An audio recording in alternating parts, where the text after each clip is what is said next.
Scarpa gets interviewed for Nottingham Forest podcast on and off the pitch, but in his case, they may as well have just called it off the pitch.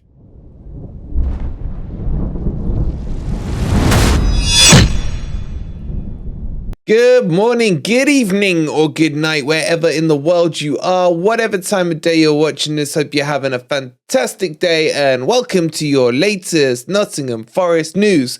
In today's video, we will be talking about Scarpa and his in-depth interview on off the pitch. We'll talk about Yatesy, who did one as well, and I've had a listen to it. We're also going to be talking about Henderson and links for him not coming back to Nottingham Forest, and how true are they? Before we get into all of that, please do hit that like button, subscribe to the channel if you are new, and don't forget the draw for MG Dub is this Friday.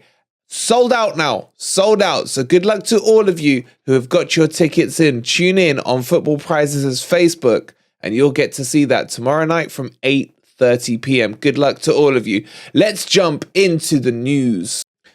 Okay, so Nottingham Forest have released this new series called On and Off the Pitch. It's like a podcast. Wonder where they got that idea from. And they're interviewing players with Rachel Stringer, who comes from a similar background to me, who's done a lot of FIFA stuff in previous times and still does. So quite interesting to see what's happening there. So I went into this. They've released a Scarpa one and they've released a Ryan Yates one. Both quite lengthy, both talk in a lot of details, but both very corporate, if I'm being honest with you, in my opinion. It didn't really ask the questions that I want to know. You know, I don't know if you guys want to know, but these are the stuff I want to know. So, for example, with Scarpa, I want to know what he thinks about not being started in the team. I wanted to know more about the crypto scam that's happened with him. I want to know more about, you know, his relationships with players, how that's developing. The one thing they did get into that I found very interesting was when they talked about him being a translator. Now, again, this is nothing new, but it's stuff we know about before, where he's trying to segregate himself from the Brazilians so that he can embellish the culture a bit more in terms of integrating with the English culture and learning that for himself.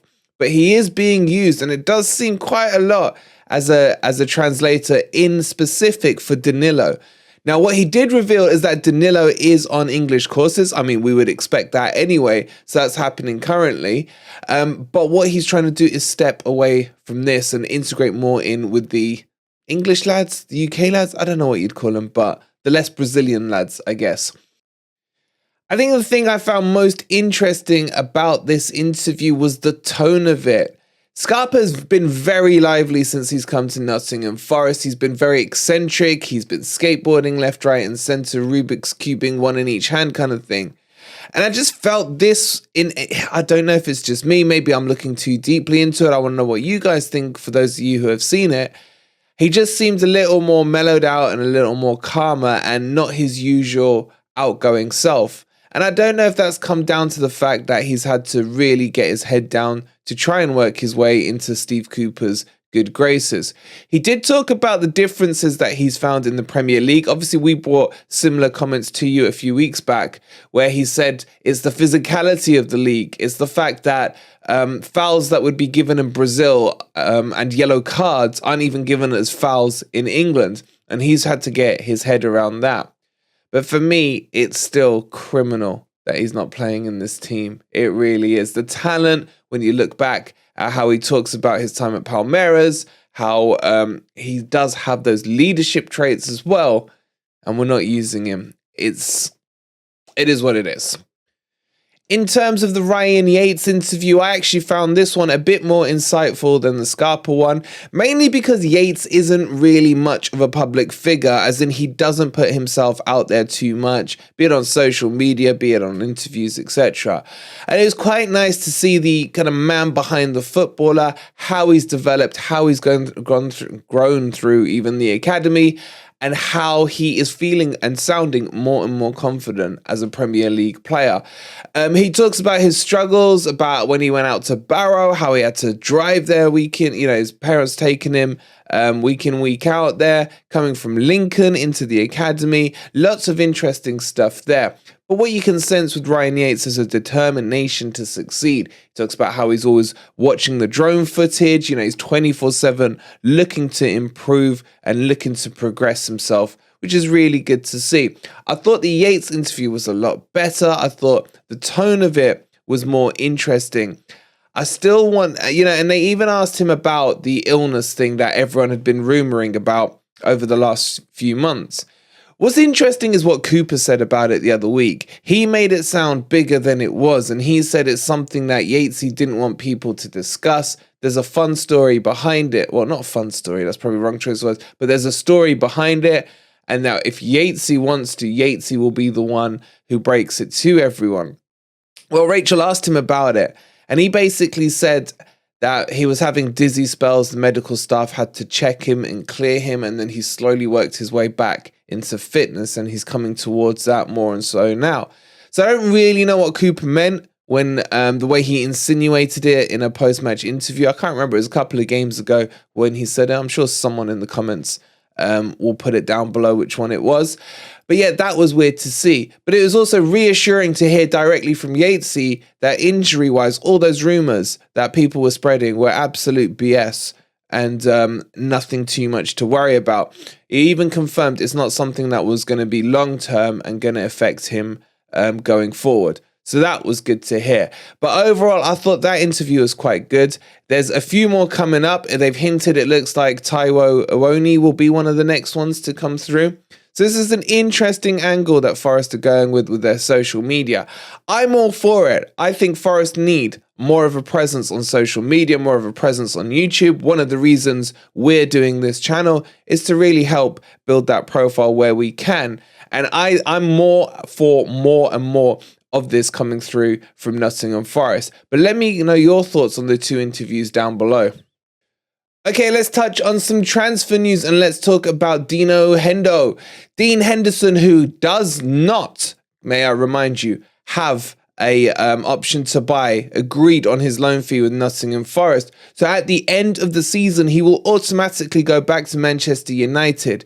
Now, Forest have come out and said over the last few months that Dean Henderson is one of their priorities to pick up in the summer. And I agree with them. He definitely should be. However, the problem is, this is why you need loan to buy options. It puts you in a position of power, even if the fee is slightly too high. Yeah, as we've seen with Lodi, Forest think that fee is too high, but at least they have a fallback plan on it. We don't have that with Henderson.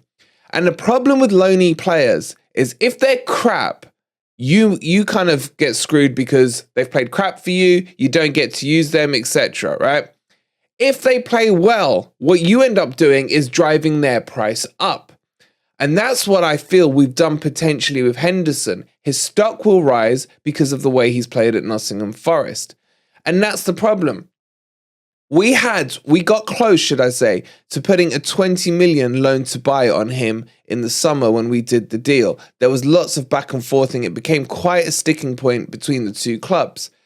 However, even if we'd got it, say Manchester United said, no, 20 is too low. Even if we said 25, I still feel, even 30, I still feel that would have been at least a fallback plan. Now, the problem is Manchester United are adamant that they want to sign Harry Kane this summer. And Harry Kane is going to come at an expense. We all know what Levy's tight ass is like for Tottenham. And we know that he's going to put a price tag of probably somewhere in and around 100 mil. Even though Kane's contract is fastly running out. Now, to leverage some of this cost, because Man United are just as tight as Levy is, they are talking about chucking Henderson in a sweetener of the deal to reduce some of that transfer fee. And with Lloris being one of the worst goalkeepers in the Premier League, it's something that will probably interest Tottenham. Now, the question is, will it interest Henderson?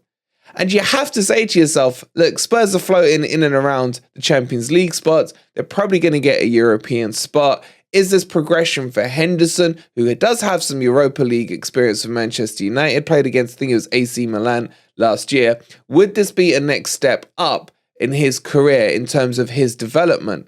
And Spurs could end up in the top 4, which would give him the Champions League, which would put Henderson straight into Champions League football, which is probably something that he wants. So again, this loan to buy not being on the agreement is going to cause Forest major issues. Now, does Henderson want to play for Forest? When you watch his attitude, when you watch the way he performs, he 100% loves the club, loves the fans. He almost feels like he's born and bred Nottingham and born and bred Red as well. But if one of these Champions League clubs comes calling and Forest have nothing to fall back on, then I would not be surprised to see him go. And that's why in the January window, I was pushing for the likes of Livakovic, the Croatian, who was at a cheap fee under 10 mil. Now, don't get me wrong, Navas has been brilliant since he's come in. But Navas would not be a long-term option. He's already, 36, pushing 37. A huge salary on his name. And with these two players potentially is going to both leaving in the summer to go back to their parent club, it would leave us as Hennessy as the number one choice keeper and Smith as our reserve. That worries me. And that's why Livakovic, I still think, would have been the better option. Nothing at all against Navas's performances. I'm just thinking long-term ahead. Maybe you agree with that, maybe you don't. Let me know in the comments down below. That brings you up to date with your Nottingham Forest news. Hope you've enjoyed the video. If you have, make sure let's put a word of the day in there. Let's put Scarpa as today's day of the word, so I know you got this far in the video. Thank you so much for watching. We'll see you on the next video. And come on, you Reds. Oh yeah, and hit that like button.